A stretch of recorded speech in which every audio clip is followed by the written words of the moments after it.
Hello friends, bank examinations prepare అవుతున్నటువంటి students or any competitive examinations prepare అవుతున్నటువంటి students mark test రాయాల్సినటువంటి అవసరం ఏంటి? ఆర్ మార్క్ టెస్ట్ రాయడం అనేది ఎంత ఉపయోగంగా ఉంటుంది? ఉపయోగంగా ఉంటే ఎలా రాయాలి? మార్క్ టెస్ట్లు ఎన్ని మార్క్ టెస్ట్ రాయాలి? These are the questions, very important questions. Okay, see చాలా ఇంపార్టెంట్. మీ ప్రిపరేషన్ ఎలా ఉంది అనేది మీకు తెలియాలి అంటే this is a competitive examination. ఇందులో మీరు ప్రిపేర్ అవటమే కాదు, where actual you are standing when you compare with others. మిగిలిన వాళ్ళతో కంపేర్ చేసినప్పుడు మీ పరిస్థితి ఏంటి, మీ పొజిషన్ ఏంటి, where are you standing. So ఇది మీకు తెలియాలి అంటే మీకు అసెస్ చేసుకోవడానికి ఈ టెస్ట్లు, మీరు రాసే మార్క్ టెస్ట్ అనేది చాలా ఉపయోగపడతాయి. చాలా ఇంపార్టెంట్ టెస్ట్లు ఇవి. ఎన్ని మార్క్ టెస్ట్ రాయాలి, అసలు ఎన్ని రోజులకు ఒకసారి రాయాలి, రాస్తే రోజుకి ఎన్ని రాయాలి, ఇది జనరల్గా ఉండే questions. These are very important things. చూద్దాం. ఎందుకు అసలు మార్క్ టెస్ట్ రాయాలి అంటే మీరు ప్రిపేర్ అవుతూ ఉంటారు. ప్రిపేర్ అవుతూ ఉన్న తర్వాత like different subjects, state bank of India, junior states మీరు ఎగ్జామినేషన్ మీరు ప్రిపేర్ అవుతున్నారు. ఈ క్లరికల్ ఎగ్జామినేషన్ ప్రిపేర్ అయ్యేటప్పుడు out of 3 subjects in prelims and 1 subject in mains put together 5 అనుకుందాం, 4 అనుకుందాం. ఓకే, సో ఇది ప్రిపేర్ అయ్యేటప్పుడు అన్ని సబ్జెక్ట్స్ కలిపి మీరు ప్రిపేర్ అవుతూ ఉంటారు. మీకు ఏ సబ్జెక్టులు అన్నింటిలో క్వాలిఫై అవ్వాలి మీరు. కోర్స్ ఎగ్జామ్ అంటే అన్నింటిలో పర్ఫామ్ చేస్తేనే మీరు ఓవరాల్గా క్వాలిఫై అవుతారు. సో మీకు ఏ సబ్జెక్టులు మీరు ఎన్ని పర్ఫామ్ చేస్తున్నారని మీకు తెలియాలంటే, మీకు అనిపిస్తుంటుంది చేస్తే నేను యాప్టిట్యూడ్ బాగా చేస్తున్నాను, రీజనింగ్ బాగా చేస్తున్నాను, ఇంగ్లీష్ బాగా చేస్తున్నాను, జనరల్ అవేర్నెస్ బాగానే చేస్తున్నాను. బట్ బాగానే చేస్తున్నారంటే అప్ టు వాట్ ఎక్స్టెంట్, ఎక్కడి దాకా మీరు బాగా చేస్తున్నారని మీకు తెలియాలంటే you should write a test. Test రాసిన తర్వాత కంప్లీట్గా ఎగ్జామినేషన్లో ఎలాగైతే 100 క్వశ్చన్స్ 1 అవర్ టైంతో ఇస్తారో మీకు, అలాంటి టెస్ట్ మీరు ముందే ఇక్కడ రాసుకుంటే యాక్చువల్ ఎగ్జామినేషన్ రాసినప్పుడు మీరు ఎలా స్కోర్ చేస్తున్నారు అనేది మీకు తెలుస్తుంది. అందుకోసం మీరు ఒక టెస్ట్ రాస్తే మీకు సడన్గా మీకు చాలా నమ్మకం ఉంటుంది. But one really you right the test, అప్పుడే మీకు ఎందులో ఎంత స్కోర్ చేస్తున్నారో అర్థమవుతుంది. So writing test is nothing but going for a diagnosis. Me health checkup కోసం డయాగ్నోసిస్కి వెళ్ళడం లాంటిది. అప్పుడు వెళ్తేనే మీ మొత్తం చెక్ చేసి మీకు పలానా డిసీజెస్, డిఫెక్ట్స్ ఏదో ఏదో చెప్తారు. దానికి తగ్గట్టుగా వీ టేక్ మెడిసిన్. అట్లాగా మీరు ఒక టెస్ట్ మీరు రాస్తున్నప్పుడు, ఒక మార్క్ టెస్ట్ రాసినప్పుడు, ఆ మార్క్ టెస్ట్లో మీకు ఎక్కడ ఎన్ని మార్కులు వస్తున్నాయో మీకు అర్థమవుతుంది. దాన్ని బేస్ చేసుకుని you can analyse that one. నాకు ఇందులో తక్కువ వస్తున్నాయి, ఈ మార్కులు తక్కువ వస్తున్నాయి, సో దట్ నేను దీంట్లో ఐ నీడ్ టు ఇంప్రూవ్. యాప్టిట్యూడ్లో తక్కువ మార్కులు వస్తున్నాయి, ఐ నీడ్ టు ఇంప్రూవ్. ఆ రీజనింగ్ తక్కువ మార్కులు వస్తున్నాయి, I need to improve. So that you will come to know. సెక్షన్సే కాదు, ఆ సెక్షన్లోకి వెళ్ళిన తర్వాత ఏ టాపిక్లో తక్కువ వస్తున్నాయి అనేది కూడా మీకు అర్థమవుతుంది. So you need to right a test and you need to analyse the test completely. అంటే జస్ట్ టెస్ట్ రాయగానే మీ పని అయిపోదు, ఆ టెస్ట్ని కంప్లీట్గా అనలైజ్ చేయాలి. ఎన్ని మార్కులు వస్తున్నాయి, ఎన్ని తక్కువ వస్తున్నాయి, అది ఎంత టైం పడుతుంది కంప్లీట్ టెస్ట్ తీసుకోవడానికి. Do I able to solve all 100 questions in the given 1 hour time? నేను చేయలేకపోతున్నాను, 50 క్వశ్చన్సే సాల్వ్ చేయగలుగుతున్నాను. So I need to improve my speed. Okay, 70 చేయగలుగుతున్నాను, 80 చేయగలుగుతున్నాను, బట్ ఎట్ వాట్ యాక్యురసీ? మీ ఎంత పర్సెంటేజ్ కరెక్ట్ అవుతున్నాయి? 80% స్కోర్ చేశారు, 100కి 80 క్వశ్చన్స్ చేశారు 1 అవర్లో, బట్ ఎంత యాక్యురసీ ఉంది? 80 క్వశ్చన్స్ చేసి అందులో సగమే కరెక్ట్ అయ్యాయి అనుకోండి, there is no point. So ఎట్లా ఉండాలంటే ఇక్కడ వెరీ ఇంపార్టెంట్ థింగ్, 100 క్వశ్చన్స్ మీరు టైంలో చేయాలి అండ్ యాక్యురసీ కూడా ఉండాలి. సో దట్ స్పీడ్, యాక్యురసీ రెండు మీకు ప్రిపేర్ అవుతూ వెళ్తూ ఉంటే మీకు స్పీడ్, యాక్యురసీ ఎంత ఉన్నది అనేది తెలియదు. ఈ స్పీడ్, యాక్యురసీ అనేది కాంపిటేటివ్ ఎగ్జామినేషన్లో, ఎస్పెషల్లీ బ్యాంక్ ఎగ్జామినేషన్లో చాలా important. Every second counts, every second matters. ప్రతి సెకండ్ ఇంపార్టెంటే. సో ఎంత స్పీడ్గా ఉండాలి, అంత యాక్యురసీ ఉండాలి. ఎందుకంటే నెగిటివ్ మార్కులు ఉన్నాయి, రాంగ్ ఆప్షన్ మీరు ఇస్తే మీకు మార్కులు కట్ అవుతాయి కాబట్టి. So this is very important. So writing test అనేది వెరీ ఇంపార్టెంట్. ఎన్ని టెస్ట్ రాయాలి? ఆల్రెడీ మీరు ప్రిపేర్ అవుతూ ఉన్నా, ప్రిపేర్ అయిపోయినా, అంటే ఆల్రెడీ ప్రిపేర్ అవుతున్న వాళ్ళకి ఒక కాన్ఫిడెన్స్ ఉంటుంది. Completed my preparation for SBI clerks అని. కొంతమంది ప్రిపరేషన్ మధ్యలో ఉంటారు, కొంతమంది ఇప్పుడే ప్రిపరేషన్ మొదలు పెడుతూ ఉండొచ్చు. బట్ ఇప్పుడు ప్రిపరేషన్ మొదలు పెట్టిన వాళ్ళు కూడా they may have at 1 month's time. నేను ఆల్రెడీ చెప్పాను, జూన్ చివరిలోనే ఎగ్జామినేషన్ కండక్ట్ చేసే అవకాశం చాలా ఉంది. కాబట్టి అట్లీస్ట్ ఇలా చూసుకున్నా కూడా మీకు 1 month టైం ఉంటుంది. 1 month టైంలో మీరు ప్రిపేర్ అవ్వచ్చు. So you can watch my video 40 daysలో ఎలా ప్రిపేర్ అవ్వాలనేది. 40 daysకి 30 daysకి పెద్ద డిఫరెన్స్ ఏం లేదు. సో లాస్ట్ మినిట్కి వచ్చిన తర్వాత ఎక్స్ట్రా టాపిక్స్ ఏదో చివరి రోజుల్లో చదువుకోం. సో ఎట్లా ఉంటుందంటే ఆల్రెడీ నేను మీకు చెప్పాను, ఎగ్జామినేషన్ ప్రిపేర్ అవ్వడం అంటే, ఎస్పెషల్ కాంపిటేటివ్ ఎగ్జామినేషన్ ప్రిపేర్ అవ్వడం అంటే ఏదో టాపిక్స్ ప్రిపేర్ అవుతూ పోవడం కాదు, అన్నిటి కలిపి మీరు ప్రిపేర్ అవుతూ ఉండాలి. సో దట్ దిస్ ఈజ్ ఎట్లా ఉంటుందంటే మీకు ఎన్ని మార్కులు తెచ్చుకోగలుగుతున్నారు అనేది మీకు అర్థమవుతుంది. అన్నీ ఒక టెస్ట్ చివరిలో 29th డేనా ఆర్ 39th డే నాడు నేను ఒక టాపిక్ ప్రిపేర్ అవుతాను అన్నట్టుగా ఉండదు. మీకు యాప్టిట్యూడ్ తీసుకుంటే ఆల్రెడీ మీకు చెప్పాను, యాప్టిట్యూడ్లో quadratic equations, number series, data interpretation, సింప్లిఫికేషన్స్లో కలిపి దాదాపు 20-25 క్వశ్చన్స్ వస్తాయి మీకు. ఈ 20-25 క్వశ్చన్స్కి మీకు మ్యాక్సిమంగా 1 వీక్ టైం చాలు. 1 వీక్ టైం చాలు. సో మిగిలిన అర్థమెటిక్ క్వశ్చన్స్ చేసుకోవడానికి మీకు టైం పడుతుందేమో కానీ, but to right 25, to attempt 25 questions out of 35, just 1 week time is sufficient.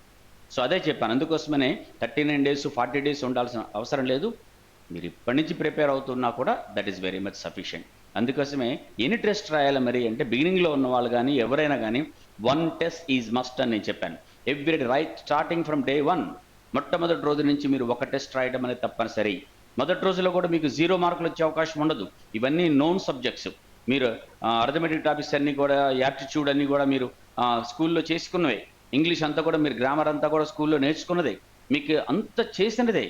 Reasoning కాకపోతే కొంచెం కొత్తగా చూసుకుంటారు. ఇప్పుడు మొదటిసారి రీజనింగ్ అనేది మనకి ఎక్కడ అకాడమిక్ ఎగ్జామినేషన్లో వచ్చేది కాదు, ఇప్పుడే కొత్తగా వస్తుంది. కాబట్టి ఆ రీజనింగ్కి మీరు ప్రిపేర్ అవుతారు, దాన్ని కూడా పెద్ద టైం పట్టేది కూడా కాదు. ఓకే, సో ప్రిలిమినరీలో ఉన్న 3 సబ్జెక్ట్స్ కూడా జస్ట్ లైక్ దట్. మీరు 1 వీక్ మొదటి రోజు రాసినా కూడా మీకు ఒక 2-3 మార్కులు, 5 మార్కులు, 10 మార్కులు తప్పనిసరిగా వస్తాయి. దెన్ అలా ఎవ్రీడే ఒకటి రాయడం అయితే మస్ట్. మరి అయితే మ్యాక్సిమంగా ఎన్ని టెస్ట్ రాయొచ్చు.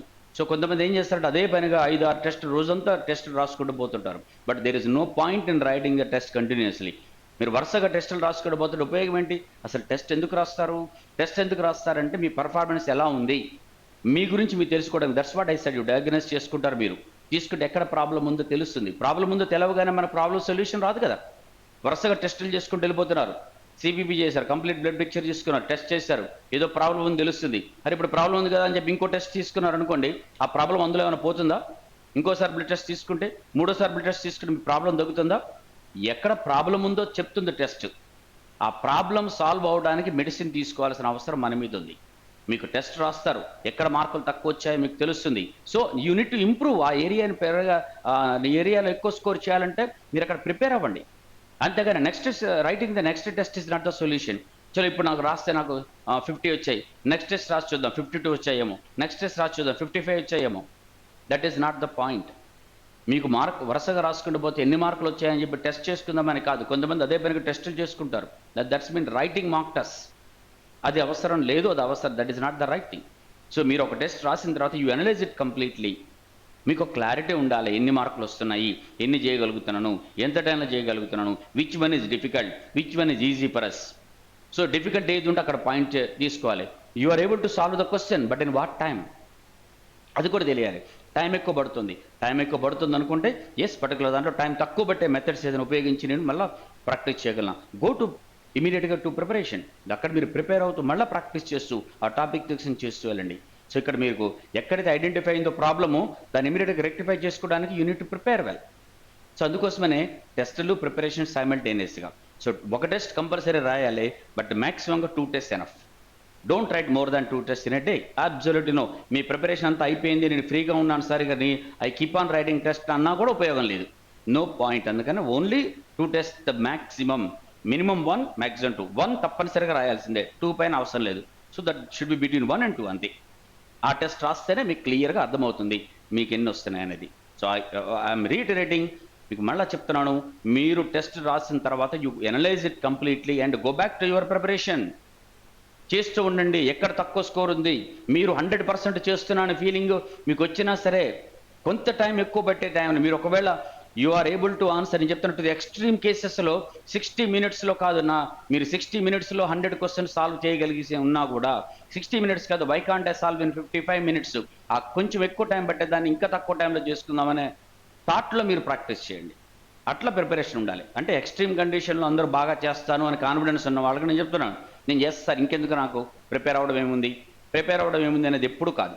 మీ ప్రాక్టీస్ అనేది ఎట్లా ఉండాలంటే ఎవ్రీ టైం ప్రాక్టీస్ చేసుకునేటప్పుడు you take a pen on a book. Aptitude, arithmetic చేస్తున్నారు, రీజనింగ్ చేస్తున్నారంటే ఎస్, పెన్ తీసుకొని బుక్ మీద పెట్టుకొని చేసుకుంటూ ఉండండి. అంటే ఎవ్రీ స్టెప్ రాయమని నేను చెప్పట్లేదు. ప్రాక్టీస్ అంటే కొంతమంది ఇంతకుముందు ఆల్రెడీ రాసుకున్న వాటిని కీప్ ఆన్ చదువుకుంటూ వెళ్తుంటారు. మ్యాథమెటిక్స్ అంటే చదువుకుంటూ పోవడం కాదు, మళ్ళీ మీకు మైండ్లోకి రావాలి. అది కూడా తక్కువ పెన్ ఉపయోగించేలాగానే ఉండాలి, అదే చెప్తున్నాను నేను. ఓకే, బట్ చదువుకుంటూ పోవడం కాదు. ఒక క్వశ్చన్ చూడగానే మీ మైండ్లోకి థాట్స్ వస్తుండాలి. ఇప్పుడు థాట్స్ వస్తాయంటే సేమ్ క్వశ్చన్ మొదటిసారి చేస్తారు, రెండోసారి చేస్తారు, మూడోసారి చేస్తారు, నాలుగోసారి చేసేటప్పటికి మీకు ఏదో something flashes in your mind, అరే why I'm doing in this way, ఇలా కూడా చేయొచ్చు కదా అని. అది మీరు నెంబర్ ఆఫ్ టైమ్స్ చేసుకుంటూ పోతుంటే కొత్త థాట్స్ మీకే వస్తాయి. షార్ట్ కట్స్ అనేది నోబడీస్ మోనోపలి, ఎవరికి వాళ్ళు సొంతంగా చేసుకోవచ్చు. షార్ట్ కట్స్ అన్నీ కూడా కాన్సెప్ట్ని బేస్ చేసుకుని వచ్చాయి. మీ కాన్సెప్ట్ త్వరగా ఉంటే షార్ట్ కట్స్ ఆటోమేటిక్గా మీకే తెలిసిపోతూ ఉంటుంది. సో అందుకోసమనే టెస్ట్ రాయగానే దానికి తగినట్టుగా అనలైజ్ చేసి ప్రాక్టీస్ చేయడం అనేది చాలా మంచిది. దాన్ని మళ్ళీ ప్రిపేర్ అవ్వడం అనేది మంచిది.